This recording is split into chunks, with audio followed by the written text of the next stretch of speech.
મોરબી જિલ્લાના હળવદના વેગળવાવ ગામ નજીક પેટ્રોલ પંપમાંથી 34,000ના મુદ્દામાલની ચોરીના ગુનામાં 3 પૈકીના 2 આરોપી ઝડપાયા। હળવદના વેગળવાવ ગામ પાસે આવેલ જય ભવાની પેટ્રોલિયમ નામના પેટ્રોલ પંપમાં નંબર પ્લેટ વગરની સ્વિફ્ટ ગાડી લઈને આવેલા અજાણ્યા 3 શખ્સોએ 34,000ની ચોરીના ગુનામાં પોલીસે 2 આરોપીની રોકડા રૂપિયા તેમજ કાર સહિત કુલ મળીને 1,62,500ના મુદ્દામાલ સાથે ઝડપી લીધા। મોરબી જિલ્લાના હળવદના ઈસનપુર ગામે રહેતા અને વેગળવાવ ગામ પાસે આવેલ જય ભવાની પેટ્રોલિયમ નામના પેટ્રોલ પંપમાં નોકરી કરતા ગગજીભાઈ રમેશભાઈ સારોલા 20 વર્ષ નામના યુવાને અજાણ્યા 3 શખ્સોની સામે હળવદ તાલુકા પોલીસ સ્ટેશન ખાતે ચોરીની ફરિયાદ નોંધાવેલ હતી, જેમાં જણાવ્યું હતું કે તારીખ 30/11ના સવારે 6:15 થી 6:30ની આસપાસ નંબર પ્લેટ વગરની ગ્રે કલરની મારુતિ સ્વિફ્ટ ગાડીમાં અજાણ્યા 3 શખ્સો પેટ્રોલ પંપે આવ્યા હતા, ત્યારે પેટ્રોલ પંપનો એક કર્મચારી ત્યાં સૂતો હતો અને ફરિયાદી ગગજીભાઈ વોકિંગમાં ગયા હતા। દરમિયાન નંબર પ્લેટ વગરની ગાડીમાં આવેલા આ 3 શખ્સો દ્વારા પેટ્રોલ પંપની ઓફિસના ટેબલના ખાનામાં પડેલા રૂપિયા 33,000 તેમજ ત્યાં ટેબલ ઉપર પડેલ સ્માર્ટ વોચ જેની કિંમત 1,000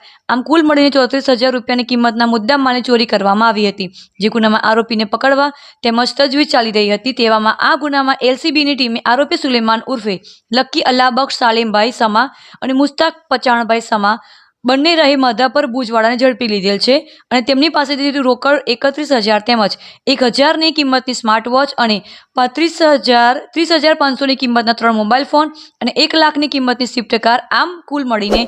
1,62,500નો મુદ્દામાલ કબજે કરેલ છે। જ્યારે અન્ય એક આરોપી ઈશા રાયબ સમા રહે જૂના દેડિયા તાલુકો ભુજવાડાની શોધખોળ ચાલી રહી છે। Bureau report Razak Bukhari, Morbi.